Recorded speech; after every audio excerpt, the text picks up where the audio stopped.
So today, for this session, we have 3 verses. So we will go one by one.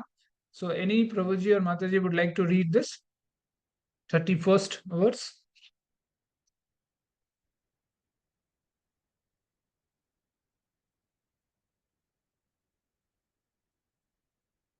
Hare Krishna, or should I read? Okay, no worries. So in this verse, Krishna tells कि पवनः पवतास्मि रामः शस्त्र भृतामहम् झस्नाम मकर च आस्मि शत्रोत् सा आस्मि Jahnavi. Of purifiers I am the wind, of the wielders of weapons I am Rama, of fishes I am the shark, and of flowing rivers I am the Ganges.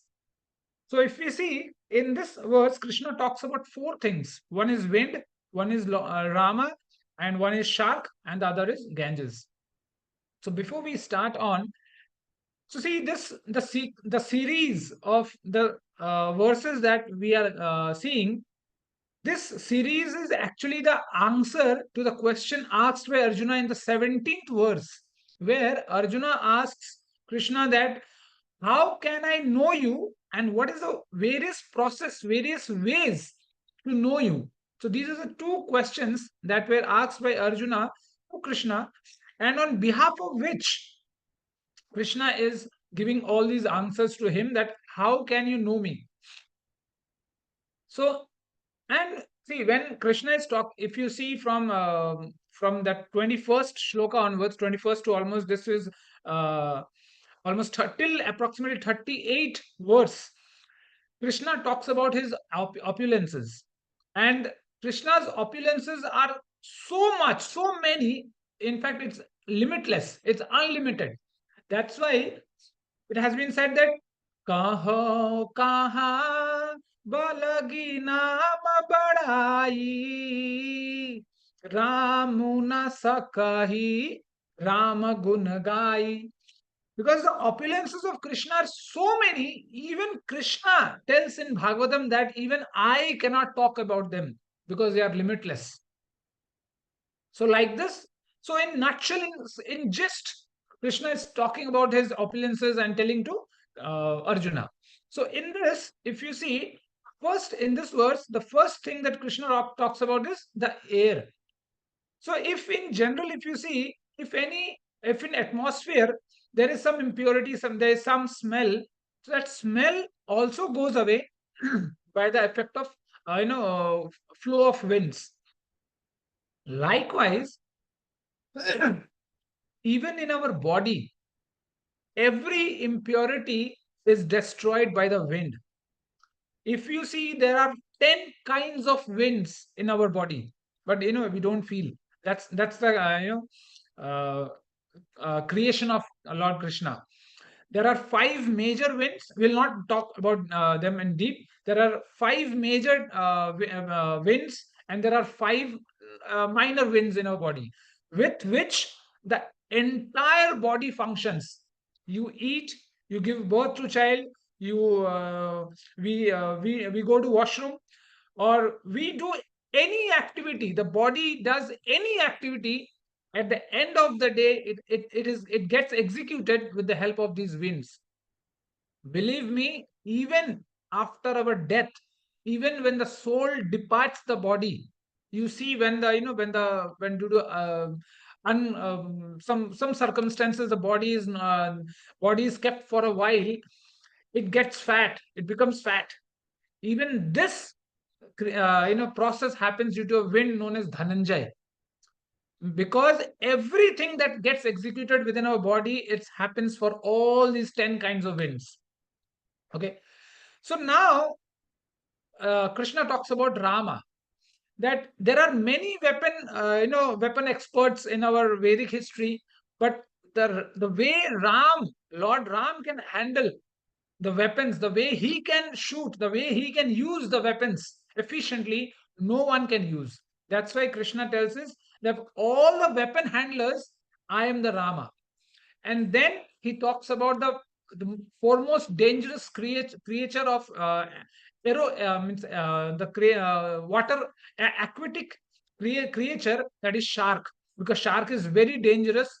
And shark, as in Hindi, it has got a category like a mugger. So but when we talk about mugger, if we say mugger, then our mind goes to crocodile. But this is a category out of which the shark is the most dangerous. That's why Krishna tells that shark, I am the shark.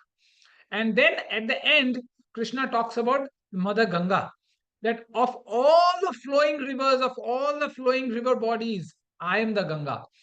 And this river Ganga is so purifying that even Adi Shankaracharya Maharaj glorifies and says, Devi Sureshwari Bhagavati Gange Tribhuvan Tarani Taral Tarange Shankar Moli Viharani Vimale Mama Matir Astam Tava Pada Kamale.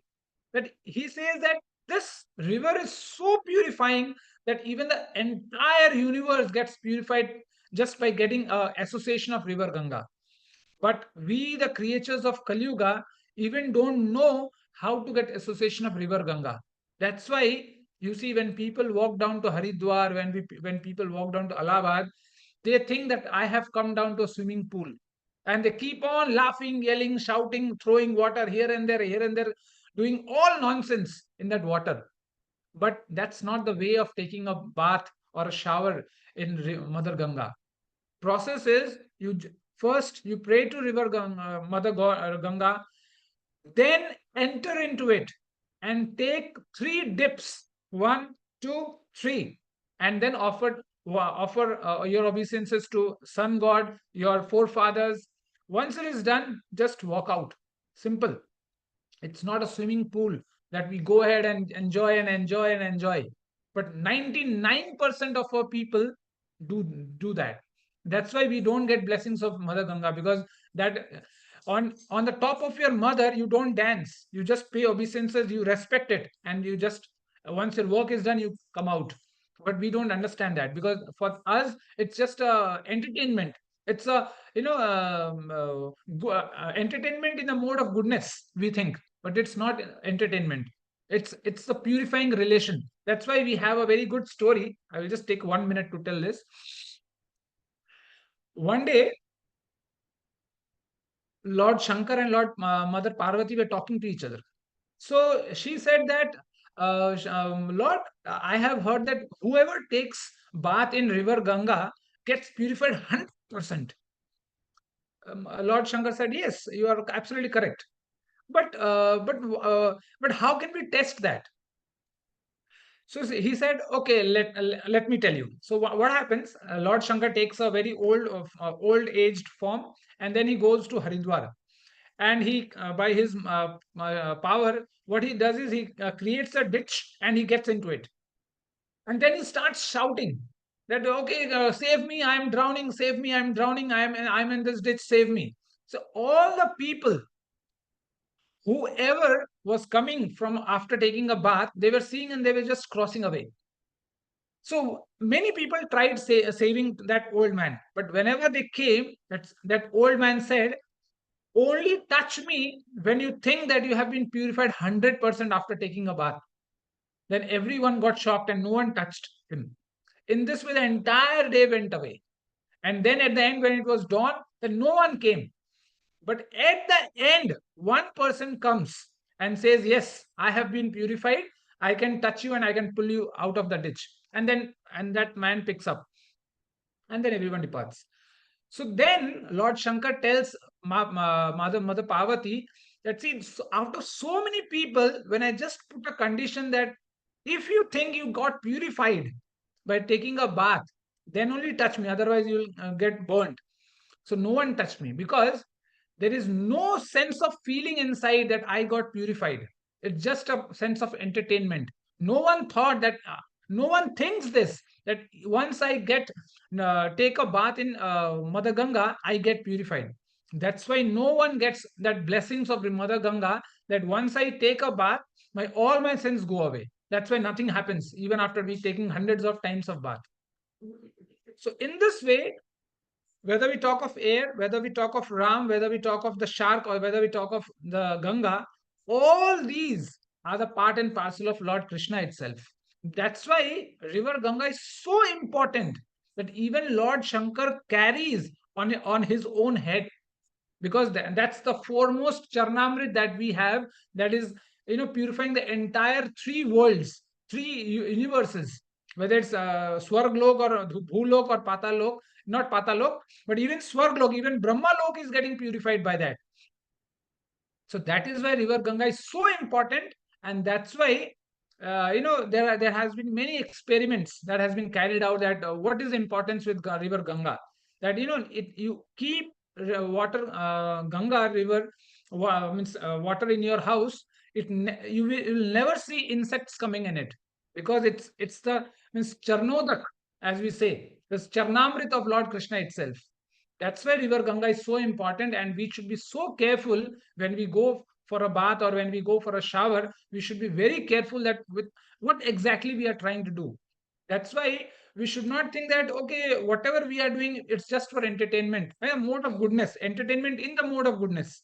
We should not think. We should think that yes, if we are taking a shower, let whatever sins has been committed by us, or by knowingly or unknowingly, let those be vanquished, and in future we would try our best, pray to Mother Ganga that, okay, from tomorrow, help me that I should not do any sort of sins, or I should not commit any offense towards anyone. So that is why river Ganga is so important, and it is the part and parcel of Krishna. So moving ahead to the next verse. Prabhuji, may I read Hare Krishna? Yes, Mataji, please read, Mataji. Bhagavad-gītā 10.32 Sarganam adirantascha madhyam chaivaham arjuna adhyatma vidya vidyanam vadah pravadatam aham. Translation by Srila Prabhupada, Prabhupada ki jai. Of all creations, I am the beginning and the end, and also the middle. O Arjuna, of all sciences, I am the spiritual science of the self, and among logicians, I am the conclusive truth. Thank you, Hare Prabhuji. Krishna. Hare Krishna. So see here, Krishna talks about three things. One is Krishna was there, is there, will be there. Okay. But that's the difference between we and Krishna. We were not there, we are there, and we will not be there. But it's not like with Krishna. Krishna was there, is there, and will be there. So that's what Krishna talks here, that Krishna is in every nook and corner of this world. In fact, every atom and every molecule, Krishna resides with his power. So that's why Krishna is saying that Krishna was there in the past, is there in present, and will be there in the future. And then Krishna tells that he is means what do you say? He is the science of all the spiritual sciences, because at the end, the science that leads you to the ultimate goal of your human life is Krishna. And that's why Krishna says that of all the sciences, of all the knowledge, I am the ultimate knowledge. If you know me, you are done. If you don't know me, you are gone. And at the end, he says that of all the logicians, of all the whatever logic you put, whether it's beyond logic or inbound logic or outbound logic, whatever logic it is, at the end, the conclusive truth is Krishna. And in this, if you see, there are three types of logics that are put. And for example, one is Jalpa, one is Vitanda, and another is Vada. Logic is that when I speak, I only speak. No, sorry. When I speak to cut your arguments down and prove myself. And I give arguments to prove myself that I am correct on whichever topic we are discussing. That is Jalp. Other is Vitanda. Vitanda logic is I just give arguments to cut your thoughts. Every argument given by me is just to cut you down. I don't give any arguments to prove myself, but I give arguments to cut you down. And the other one is Vada. Vada is that whatever arguments are given to and fro, it is given just to prove that Krishna is the ultimate one. That's why many saints, they say that whether we talk of Bhagavad-gītā or whether we talk of Srimad Bhagavatam or any scripture that talks about Krishna, it's neither Vad nor Vitanda. It's actually Samvad. Whether you talk of Bhagavad-gītā, Bhagavad-gītā is Samvad. It's a conversation between Arjuna and Krishna. And if you talk of Srimad Bhagavatam, it's a conversation between so many people, so many devotees of Krishna. So that's why these are means this they tell in means very good feeling that all these things are just grammar, but ultimate thing that we have to reach is towards Krishna. That's why if you talk about the conversation between Arjuna, Krishna, and other devotees, then only we will be able to realize Krishna. We will be able to get Krishna. So these are three things for which Krishna talks about in this verse, and in the next verse. Can I read, Prabhuji? Yes, Mataji. I would please. like to read. Thank Yes, you, Mataji. Prabhuji. Aksharaнаmakарosmi dvandsamasикasya cha aham evashyah kalo dataham vishvato mukha. Translation by A.C. Bhaktivedanta Swami Prabhupada. Prabhupada ki jai. Of letters, I am the letter A, and among compound words, I am the dual compound. I am also inexhaustible time, and of creators, I am Brahma. Thank you, Prabhuji. Hare Krishna. Hare Krishna. So see here, Krishna now talks about the very basic, means the basics from where our life started. Yes, right. Every one of our life started from A for apple. If you talk about in English, A for apple. If you talk about in Hindi, or say anar. So this is from where our life started. Even in Vishnu Sahasranam or in some glorification about Vishnu, the letter A is one of the names of Lord Vishnu. That's why it has been said. And if you go to other religion as well, even in Urdu, the language that Muslims read, even that language starts with a word known as alif. Alif also starts with the letter A. So A is the name of Krishna. So that's why Krishna says, even that among the letters, I am the letter A. Even as you see, the Om is a symbol of Krishna himself. And the letter Om has three combined letters, A, U, Ma. So in here also, the letter U becomes, the result U is the combination of A, U, Ma. Means here also the first letter is A. So Krishna tells that even in letters, I am the one. And then he goes about talking about the compound words. So regarding compound words, we will not go in detail because this is this is only grammar. It's not of a point of context.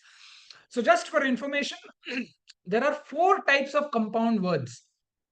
One is avyavi bhav, second is purushaha, third is bahubrihi, and the fourth one is dvandaha. So in this, Krishna says, out of all compound words, I am the dvandaha. Why he says dvanda? Because of all the categories, if you see, compound words are actually those words which either joins 2 statements or joins 2 words. And the function of this compound word is, and why it is, the way it has been categorized is, when these compound words are used, if the first word carries emphasis, then it is either called avyavi bhav or tatpurusha or whatever it is. And likewise, if the second word carries emphasizes, then you call it actually like tatpurusha.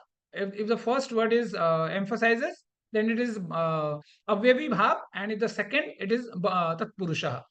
And if both used, and if it indicates some other third party context or third party statement, then it is known as bahubrihi. But when these compound words used as it is, and both the words signify their importance at that very moment of time, then they are known as dvandaha. That's why even if you see the purport, Prabhupada writes that like Ram hyphen Krishna. So Ram and Krishna are the 2 words which has their own emphasis, which has their own importance and significance. Ram never tells that this is good, that is good. Even the word Krishna never tells that this is good, that is good. Ram and Krishna, these words itself are the foremost significance. That's why of all the compound words, when the grammar comes and when the grammar gets constructed in such a way that when these words used, they signify their own importance. That is why Krishna tells that out of all the compound words, all these, Dvanda, I am the Dvanda. And then Kalo Asmi. Krishna tells out of all the Kal, out of all the time, the most purifying time, the most horrifying time, I am the time. Even I am such a time that even time is afraid of me. That's why in Bhagavatam it said, Mad Bhayat Vati Vato Ayam Surya Tapati Mad Bhayat Varshati Indro Dahat Agni Mrityus Charati Mad Bhayat. Even the time, even the death personified is afraid of me because I am the supermost class, I am the supermost time of all. That's why it is said that if you see the purport that Prabhupada writes, he says that by time, what Krishna means here, that even such a time comes that even Lord Brahma gets annihilated. So Krishna, but even at that time, Krishna stays. So that's why Krishna is far more superior than Brahma. And at the end, Krishna tells that I am the creator. The Brahma that you see, he is my representative. That's why Krishna tells that I am the Brahma. Because actually, if you see from a visible aspect, Brahma is the Brahma does the creation activity, but behind that, Krishna stands. So that's why here Krishna is telling to Arjuna that even in the form of Brahma, even in the form of creation, I am the creator. That's why Krishna tells that all of these that you see in the front page, that all these people are there, but in the back end, I am the one who is supplying so that all these people can do their respective activities. So in this way, Krishna will talk about many opulences. So if you see that Krishna has already talked about his opulences, in which chapter? Anyone can tell? Krishna has already talked about these opulences. This is just like a revision. In 10th this chapter, chapter 10. Prabhuji. 10th chapter. Sorry, Mataji. 10th chapter, the opulence of the Supreme Lord. Mataji, chapter 10th is going on. Before this, in which chapter Krishna talks about his opulences? Chapter 9. No. No, that is the confidential knowledge. Seventh chapter. Yes, Seven. Mataji, absolutely Yes, correct. 7. Where Krishna even tells, Raso aham apsu kante prabhasmi shashi shuryo. That everything that you see around you is Krishna. And this is how we can get attached to Krishna. If you think even my wife, even my husband is in the form of Krishna, only he has come, then only we can serve and will not have a a sense of expectation that okay, he is my wife, he has to do for me, she is my wife, she has to do for me, he is my husband, okay, he is my unlimited credit card.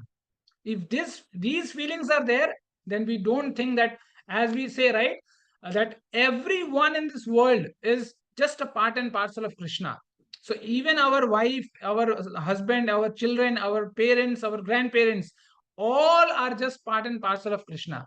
That's why, with respect to keeping in mind the relation, we have to respect everyone. Siya Ramamay Jagajani Karahu Pranam Jori Jugpani.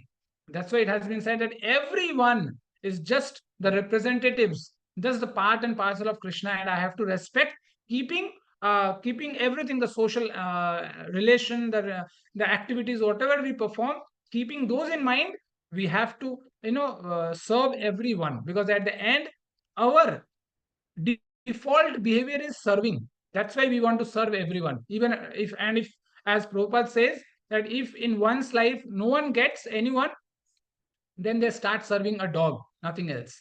So that's why, keeping this in mind, that everything that we see, everyone that we see, that we see is Krishna itself, then only at the end of our life we will get detached from all our relations. And because even if you read Bhagavatam 7th canto, there Prahlad Maharaj says that how is it possible that how can one person think that I can leave my wife? How one person can think that he can leave that child Who, when father comes, the small child runs to his father. When the father returns from his office, and the small child jumps on him. The broken words spoken by the child. How can one person leave all these things? That's why, until we think that whatever we have in our life, it's all Krishna, we cannot leave this material world. Okay? Hare Krishna. So we can stop here.